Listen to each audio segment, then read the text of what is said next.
Hello dear students, a very good afternoon to all of you. In today's lecture, we are going to discuss about the next part of chemical bonding and molecular structure.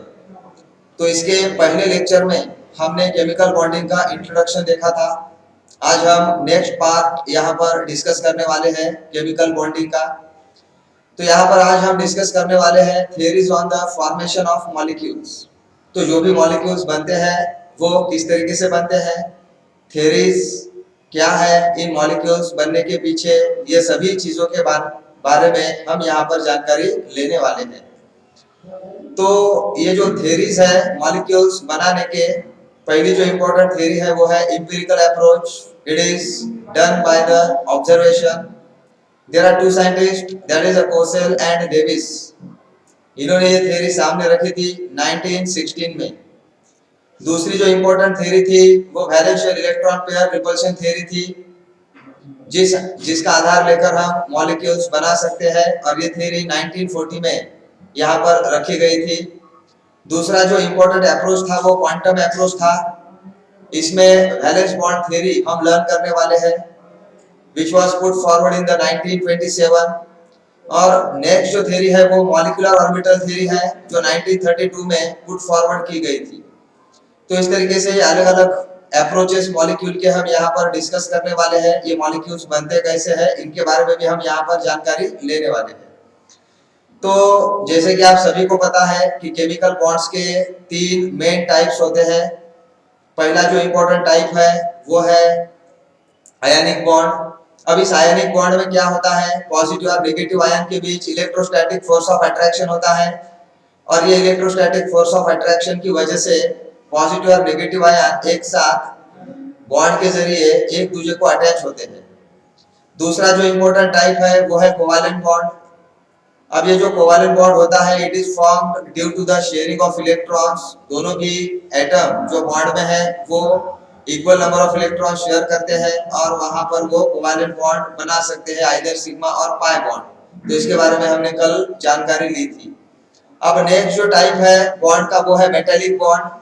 अब इन metallic bonds में metal atoms एक दूसरे के साथ attach होते हैं, और ये जो मेटल एटम्स एक दूसरे के साथ अटैच होते हैं ये मेटेलिक बॉन्ड के जरिए एक दूसरे के साथ उनका बॉन्डिंग होता है। उसके बारे में भी हम डिटेल में जानकारी आगे लेने वाले हैं।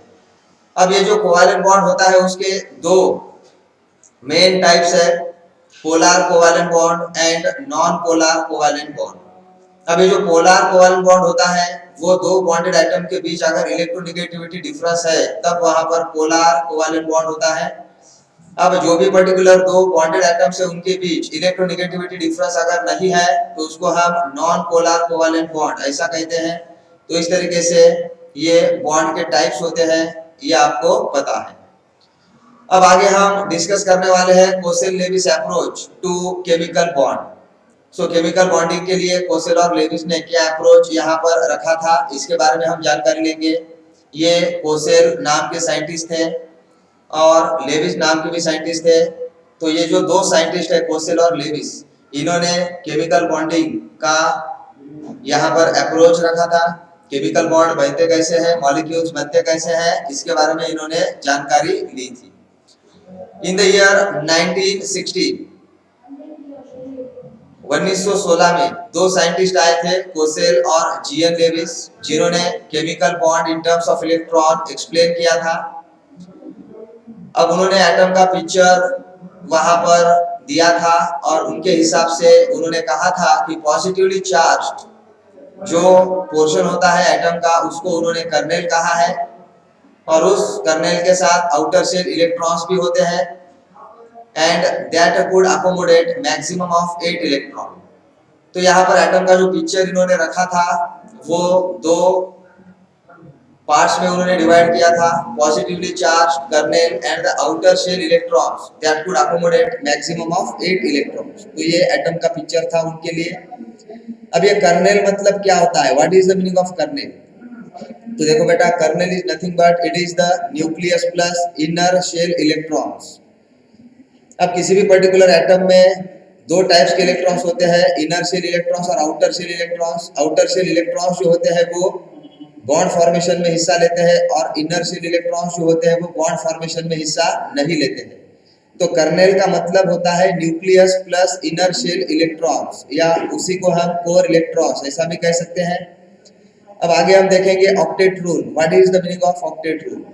तो octet rule is nothing but what, the attainment of 8 electrons around the atom. तो एटम क्या करते हैं, खुद के आउटर मोस्ट शेल में 8 इलेक्ट्रॉन्स लाने का प्रयास करते हैं। अब ये 8 इलेक्ट्रॉन्स एटम दो तरीके से ला सकते हैं। Atoms can combine either by transfer of valence electrons from one atom to another, एक एटम से दूसरे एटम की ओर वैलेंस इलेक्ट्रॉन का ट्रांसफर करके वो खुद का ऑक्टेट कंप्लीट कर सकते हैं। या दूसरी इंपॉर्टेंट बात है, atoms can combine by sharing of valence electrons. Valence electron share करके भी वो क्या कर सकते हैं, खुद के आउटर मोस्ट शेल में 8 इलेक्ट्रॉन्स ला सकते हैं। तो ये दो इंपॉर्टेंट थिंग्स है जहां पर हम कह सकते हैं कि एटम जो है वो खुद का ऑक्टेट कंप्लीट कर सकता है, और इसी को हम ऑक्टेट रूल ऐसा कहेंगे। तो यहाँ पर एग्जांपल देखते हैं हम Cl का, Cl2 का। तो यहाँ पर दो क्लोरीन एटम आपको दिख रहे हैं, ये दो क्लोरीन एटम्स। तो ये दोनों भी क्लोरीन एटम के पास 7-7 इलेक्ट्रॉन है। अब ये दोनों भी क्लोरीन एटम अगर एक एक इलेक्ट्रॉन खुद का शेयर करेंगे तो यहाँ पर Cl2 मॉलिक्यूल बन जाएगा। अब ये जो बॉन्ड में दो इलेक्ट्रॉन्स हमें दिख रहे हैं, these two electrons are the bonding electrons, share किए वाले इलेक्ट्रॉन्स है वो, और वो दो इलेक्ट्रॉन दोनों भी क्लोरीन एटम के होते हैं। जैसे कि कंपाउंड वॉल दोनों घरों की होती है, कंपाउंड वॉल पर किसी एक का अधिकार नहीं होता है। सेम इज द थिंग, जो भी पर्टिकुलर बॉन्ड है उस बॉन्ड में जो भी इलेक्ट्रॉन्स है वो इलेक्ट्रॉन्स दोनों भी एटम्स के होते हैं। दोनों भी एटम का एक एक इलेक्ट्रॉन यहाँ पर शेयर हुआ है, और इसलिए इसको शेयर्ड पेयर ऑफ इलेक्ट्रॉन ऐसा हम कहते हैं। और इस तरीके से ये Cl2 मॉलिक्यूल बन जाता है। क्लोरीन आइसोलेटेड स्टेट में जब था उसके पास 2, 8 और 7 ऐसा इलेक्ट्रॉन का डिस्ट्रीब्यूशन था। दूसरे क्लोरीन के पास भी 2, 8, 7 ऐसा डिस्ट्रीब्यूशन था। अब ये दोनों भी क्लोरीन जब बॉन्डिंग में चले गए तब उनके पास 2, 8, 8 ऐसा इलेक्ट्रॉन का शेयर वहां पर आ गया। तो इसका मतलब दोनों भी क्लोरीन ने आउटर मोस्ट शेल में 8 इलेक्ट्रॉन्स ऑक्युपाई कर लिए हैं, अकोमोडेट कर लिए हैं। यहाँ पर दूसरा एग्जांपल हम देखते हैं NaCl। अब देखिए ये Na का न्यूक्लियस है, और इसके पहले शेल में 2 इलेक्ट्रॉन्स है, दूसरे शेल में 8 इलेक्ट्रॉन्स है, और ये तीसरे शेल में 1 इलेक्ट्रॉन है। तो इसका मतलब सोडियम का जो इलेक्ट्रॉनिक कॉन्फ़िगरेशन है वो 281 ऐसा है, ऐसा हम कह सकते हैं। अब Cl के बारे में देखते हैं।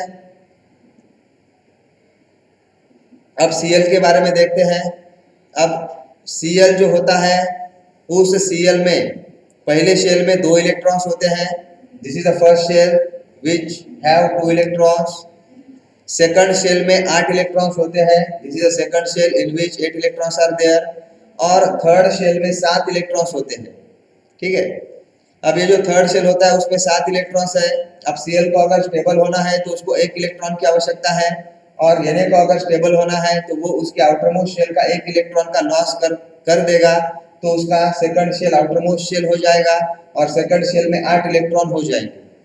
तो Na क्या करेगा, Na यहाँ पर 1 इलेक्ट्रॉन Cl को दे देगा, और इस वजह से यहाँ पर देखिए Na का 1 इलेक्ट्रॉन Cl ने ले लिया है, तो इसलिए Na पर पॉजिटिव चार्ज आ जाएगा, और इनका इलेक्ट्रॉनिक कॉन्फ़िगरेशन भी बदल जाएगा। Na का इलेक्ट्रॉनिक कॉन्फ़िगरेशन होगा 2 और 8, और Cl का इलेक्ट्रॉनिक कॉन्फ़िगरेशन होगा 2, 8, 8। तो इसलिए Na has going to carry a plus charge and Cl will going to carry a minus charge, ऐसा हम यहाँ पर कह सकते हैं। तो इस तरीके से यहाँ पर ये दोनों भी एटम एक साथ कंबाइन होकर यहाँ पर NaCl ये पर्टिकुलर मॉलिक्यूल बन गया है, ऐसा हम यहाँ पर कह सकते हैं। तो इस तरीके से आयनिक बॉन्ड्स बनते हैं। यहाँ पर कुछ MCQs हम लेंगे। Octet rule is followed by ClO2 NO ClF3 NF3। तो सही जवाब है NF3, क्योंकि नाइट्रोजन के अराउंड 8 इलेक्ट्रॉन्स है और सभी फ्लोरीन के अराउंड भी 8 इलेक्ट्रॉन है, तो इसलिए यहाँ पर NF3 ये जो पर्टिकुलर मॉलिक्यूल है ये ऑक्टेट को फॉलो करता है। Octet means having dash electrons. तो ऑक्टेट में कितने इलेक्ट्रॉन्स होते हैं? तो तो ऑक्टेट में लगभग 8 इलेक्ट्रॉन्स होते हैं, सही जवाब है। आगे हम जाएंगे लेविस सिंबल की ओर। अब ये जो लेविस सिंबल्स होते हैं, ये लेविस सिंबल का इस्तेमाल हम लेविस स्ट्रक्चर्स ड्रॉ करने के लिए करते हैं, और उन लेविस स्ट्रक्चर के ऊपर से हमें समझ में आता है कि बॉन्डिंग इलेक्ट्रॉन्स कितने हैं, नॉन बॉन्डिंग इलेक्ट्रॉन्स कितने हैं। तो ये सभी जानकारी लेने के लिए लेविस सिंबल का हम इस्तेमाल करते हैं। तो जब भी कोई पर्टिकुलर मॉलिक्यूल फॉर्म होता है या पर्टिकुलर मॉलिक्यूल को हमें फॉर्म करना होता है, तब क्या होता है, outer shell electrons they are going to take part in the chemical combination. तो उस पर्टिकुलर मॉलिक्यूल में जो भी एटम्स है, उनके आउटर मोस्ट शेल में जो भी इलेक्ट्रॉन्स है, वो केमिकल कॉम्बिनेशन में सहभाग लेते हैं। और ये जो आउटर मोस्ट शेल इलेक्ट्रॉन होते हैं, उनको हम वैलेंस इलेक्ट्रॉन्स कहेंगे। और इनर शेल इलेक्ट्रॉन्स जो होते हैं, they are well protected and they are not generally involve in the bond formation, और वो बॉन्ड फॉर्मेशन में जनरली हिस्सा नहीं लेते हैं। तो जीएन लेविस ये एक अमेरिकन केमिस्ट थे, जिन्होंने सिंपल नोटेशन यहाँ पर इंट्रोड्यूस किया, जो एटम को रिप्रेजेंट करता है और उसके वैलेंस इलेक्ट्रॉन्स को रिप्रेजेंट करता है। सो ये जो पर्टिकुलर नोटेशंस है, इसको हम लेविस सिंबल्स या लेविस डॉट स्ट्रक्चर ऐसा कह सकते हैं। तो यहाँ पर कुछ लेविस सिंबल्स दिए गए हैं, जैसे कि आप यहाँ पर देख सकते हो, ये जो पर्टिकुलर हाइड्रोजन है, so this hydrogen carries only 1 electron in its valence shell, and that's why hydrogen का सिंबल और उसके अराउंड एक डॉट यहाँ पर दिया है। अब हीलियम के पास अगर आप आते हो, हीलियम के आउटरमोस्ट शेल में 2 इलेक्ट्रॉन्स है, और 2 इलेक्ट्रॉन्स ये डॉट के जरिए यहाँ पर रिप्रेजेंट किए गए हैं। तो इस तरीके से अलग अलग एटम के लिए, अलग अलग एलिमेंट के लिए अलग अलग लेविस सिंबल्स हम यहाँ पर ड्रॉ कर सकते हैं। So number of dots around the symbol represents the number of valence electrons in atom. So जितने नंबर ऑफ डॉट्स है, उसका मतलब उतने नंबर ऑफ वैलेंस इलेक्ट्रॉन उस पर्टिकुलर एटम में है, ऐसा हम यहाँ पर कह सकते हैं। सल्फर को अगर आप देखते हो, तो सल्फर के अराउंड टोटल 6 डॉट्स है, तो इसका मतलब सल्फर के वैलेंस शेल में 6 इलेक्ट्रॉन्स है। क्लोरीन को अगर आप देखोगे, तो क्लोरीन के आउटरमोस्ट शेल में 7 इलेक्ट्रॉन्स है, क्योंकि क्लोरीन के लेविस सिंबल के अराउंड 7 डॉट्स हमें दिख रहे हैं। तो इसीलिए number of dots around the symbol represents the number of valence electrons in atom, ऐसा हम यहाँ पर कह सकते हैं। तो आगे हम डिस्कस करेंगे step to write the Lewis dot structure. So Lewis dot structure के स्टेप्स क्या है। पहली इंपॉर्टेंट स्टेप है determine the total number of valence electrons available. तो आपके पर्टिकुलर मॉलिक्यूल में जितने भी एटम्स है, उन सभी एटम्स के आउटरमोस्ट शेल में जितने भी इलेक्ट्रॉन्स है, वो आपको काउंट करने हैं, वो आपको डिटरमाइन करने हैं। सो इसलिए पहला पॉइंट यहाँ पर दिया गया है कि determine the total number of valence electrons available, कितने number of valence electrons available है। अगर आपके पास अनायन है, तो each negative charge would mean addition of 1 electron. अगर आपके अनायन पर एक नेगेटिव चार्ज है, तो 1 इलेक्ट्रॉन का एडिशन करना है उस वैलेंस इलेक्ट्रॉन्स में। अगर आपके अनायन पे 2 नेगेटिव चार्ज है, तो 2 इलेक्ट्रॉन का एडिशन आपको उस अनायन के वैलेंस शेल में करना है। तो इसका मतलब for anions each negative charge would mean the addition of 1 electron. अगर आपके पास पॉजिटिव आयन है, तो क्या करेंगे, तो जितना पॉजिटिव चार्ज है, उतने नंबर ऑफ वैलेंस इलेक्ट्रॉन आपको वहां से रिमूव करने हैं, उनका आपको लॉस करना है।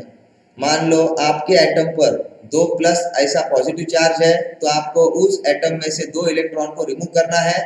जो भी वैलेंस इलेक्ट्रॉन्स होंगे, उसमें से 2 इलेक्ट्रॉन्स आपको कम करना है।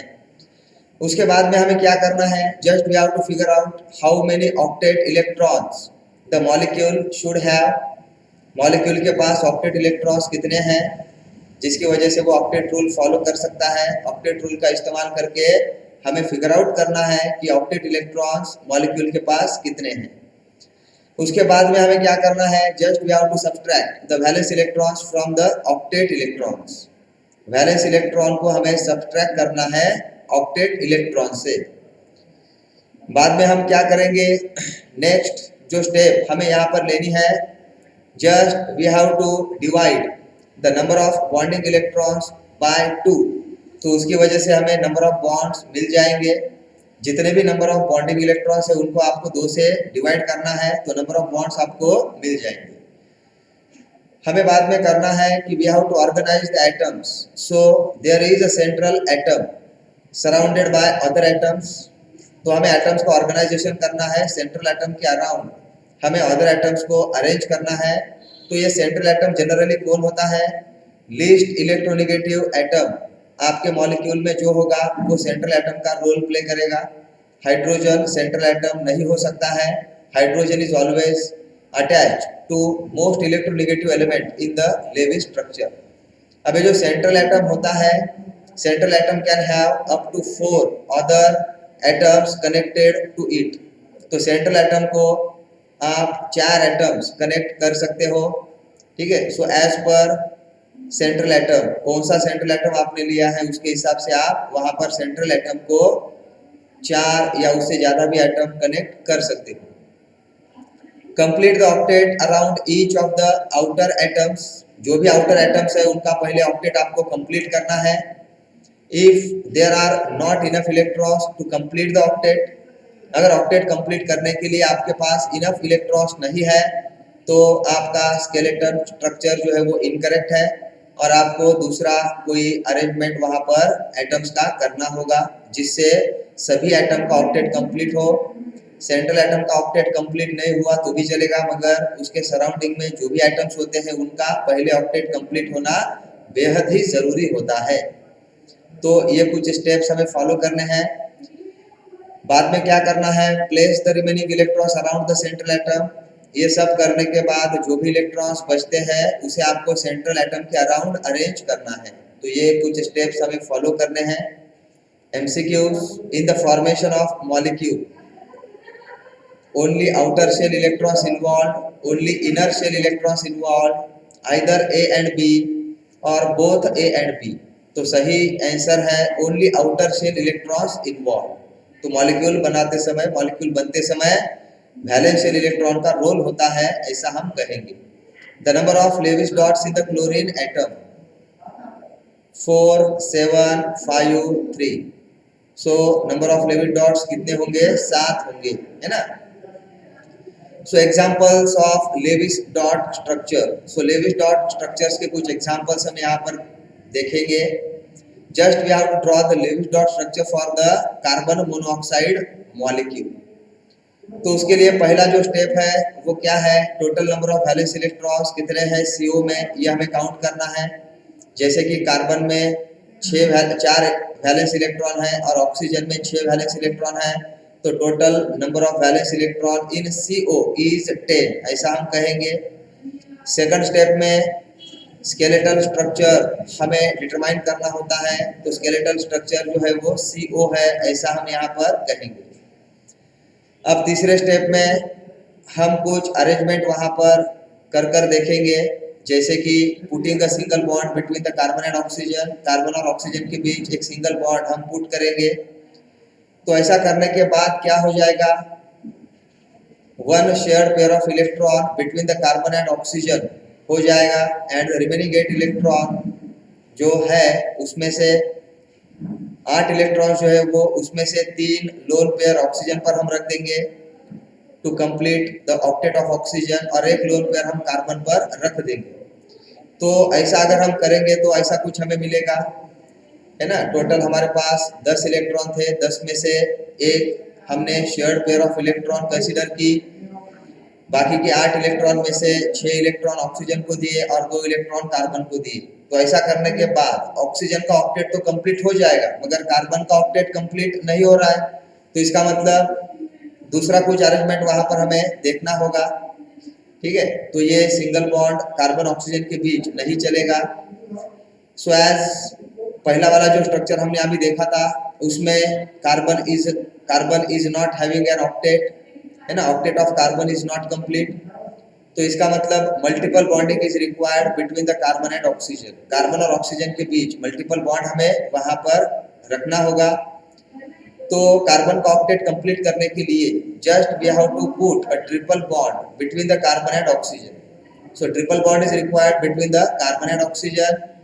So we should therefore shift 2 lone pairs on oxygen as shared pair between the carbon and oxygen. so that the octet of both carbon and oxygen remains complete. तो क्या हो जाएगा, the correct structure will be like this, जिसमें आप देख सकते हो यहाँ पर ऑक्सीजन पर एक लोन पेयर है, कार्बन पर भी एक लोन पेयर है और 3 इलेक्ट्रॉन पेयर जो है वो शेयर किए गए हैं, यानी बॉन्डिंग इलेक्ट्रॉन पेयर्स 3 हैं और लोन पेयर्स कार्बन पर एक है और ऑक्सीजन पर एक है, ऐसा हम यहाँ पर कहेंगे। तो इस तरीके से ये कार्बन मोनोऑक्साइड मॉलिक्यूल बन जाएगा। तो ऐसे कुछ स्टेप्स आपको वहाँ पर कंसीडर करने हैं और आपको लेविस स्ट्रक्चर अच्छे से वहाँ पर ड्रॉ करने हैं। तो बॉन्ड पैरामीटर में कुछ इस तरीके से हम स्ट्रक्चर बता सकते हैं। कार्बन ऑक्सीजन में ट्रिपल बॉन्ड होता है। Now we have to draw the Lewis structure for the carbonate ion CO3, उसके सर पर 2 माइनस चार्ज। अब total number of valence electron in CO3 कितने हैं, कार्बन पर 4 है और हर एक ऑक्सीजन पर 6 इलेक्ट्रॉन्स होते हैं, ऐसे 3 ऑक्सीजन है हमारे पास, तो 4 + 3 × 6 यानी 22 इलेक्ट्रॉन्स। अब total number of electrons to be distributed in carbonate ion, तो total number of valence electrons 22 है और 2 माइनस चार्ज वहां पर है, इसलिए 2 इलेक्ट्रॉन्स का एडिशन आपको करना होगा।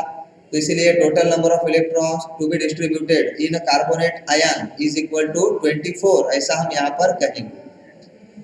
तो step number 3, the skeletal structure of carbonate ion. तो इस तरीके का स्केलेटल स्ट्रक्चर कार्बोनेट आयन का है। ये स्केलेटल स्ट्रक्चर हमने यहाँ पर ड्रॉ कर लिया। तो उसके लिए क्या करना होगा, ये स्केलेटल स्ट्रक्चर लाने के लिए हमें क्या करना होगा, putting 1 shared pair of electrons between each carbon and oxygen and completing the octets of oxygen. तो इसका मतलब हमारा जो स्ट्रक्चर होगा कुछ इस तरीके से यहाँ पर हमें दिख जाएगा। तो ऑक्सीजन का भी ऑक्टेट कंप्लीट है, कार्बन का भी ऑक्टेट कंप्लीट है, तो इसका मतलब ये स्ट्रक्चर करेक्ट है। So in this structure octet of carbon is not complete, है ना। जो पहला वाला स्ट्रक्चर था उसमें कार्बन का ऑक्टेट कंप्लीट नहीं था, तो इसलिए ये वाला स्ट्रक्चर करेक्ट है, जिसमें आप देख सकते हो कार्बन के अराउंड 4 बॉन्ड्स है और इसका मतलब कार्बन का ऑक्टेट कंप्लीट हो गया है। तो इसलिए multiple bonding is required between the carbon and one of the oxygen atom. जो हमने यहाँ पर मल्टीपल बॉन्ड लिया है कार्बन और ऑक्सीजन के बीच, एंड बाकी की जो 2 ऑक्सीजन है उनके बीच हमने सिंगल बॉन्ड लिया है, कार्बन और ऑक्सीजन के बीच single bond. So drawing a double bond between the carbon and 1 oxygen atom, the octet of the carbon will going to be complete, ठीक है।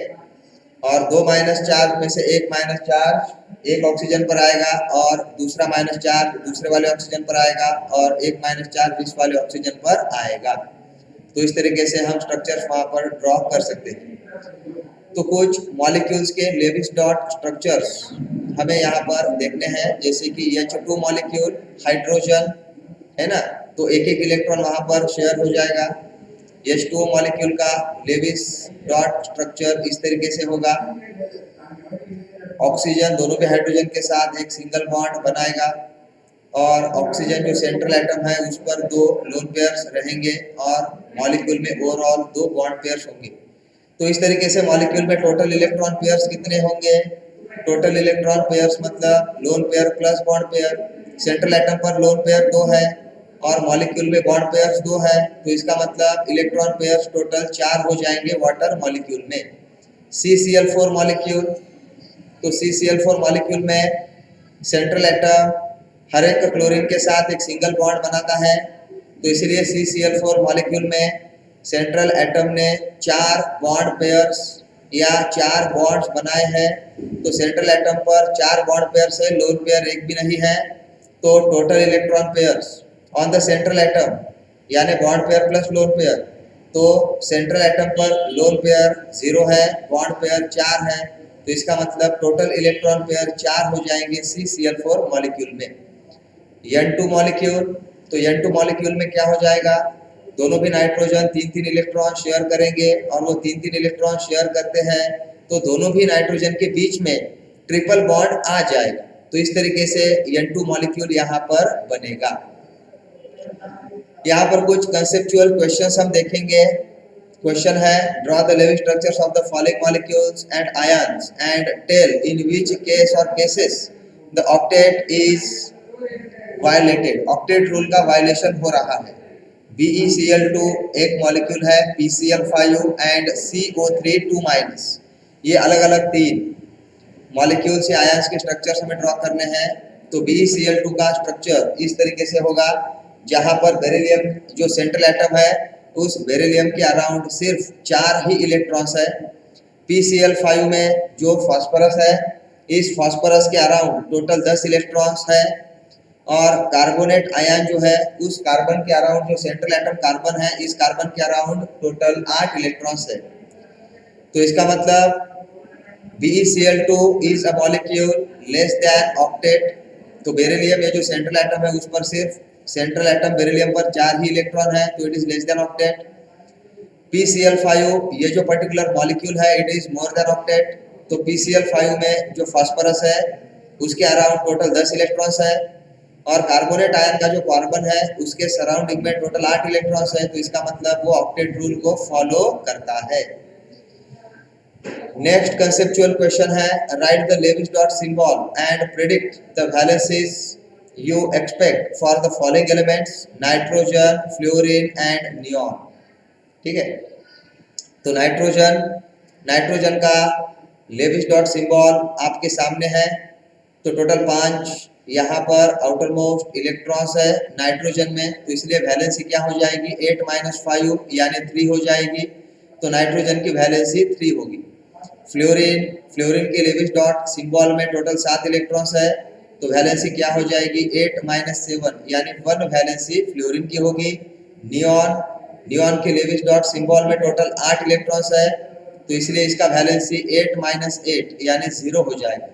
तो इसीलिए नोबल गैस एलिमेंट्स को हम इनर्ट गैस एलिमेंट ऐसा कहते हैं, जो बॉन्ड फॉर्मेशन में हिस्सा नहीं लेते हैं। तो यहाँ पर कुछ MCQs हम लेंगे। Total number of valence electrons in CO molecule. CO molecule में total number of valence electrons कितने हैं? कार्बन में 4 है, ऑक्सीजन में 6 है, तो total number of valence electrons 10 हो जाएंगे। The number of lone pairs on the carbon and oxygen in CO। Carbon और ऑक्सीजन पर लोन पेयर्स कितने हैं? लेविस स्ट्रक्चर अभी हमने देखा था, कार्बन पर एक लोन पेयर है और ऑक्सीजन पर एक लोन पेयर है, तो सही करेक्ट आंसर है 1 and 1। Next MCQ valency of nitrogen atom is, अभी हमने देखा था नाइट्रोजन एटम का जो लेविस सिंबल था उसके अराउंड टोटल 5 वैलेंस इलेक्ट्रॉन थे। तो 8 - 5 अगर आप करोगे तो वैलेंसी आपको 3 मिल जाएगी। तो इसका मतलब valency of nitrogen atom is 3। Which of the following molecules violate octet rule? BeCl2, PCl5, BF3, all of the above। तो सही जवाब है all of the above. BeCl2 और PCl5 का तो हमने देखा था। BF3 ये भी ऑक्टेट रूल का वायलेशन करता है, क्योंकि BF3 का जो बोरॉन है उसके सराउंडिंग में सिर्फ 6 ही इलेक्ट्रॉन्स होते हैं। तो आई होप आज का डिस्कशन आपको अच्छे से समझ में आया होगा। नेक्स्ट वीडियो में हम नेक्स्ट कंसेप्ट आपके सामने लाने वाले हैं। तब तक के लिए goodbye, take care, have a nice day.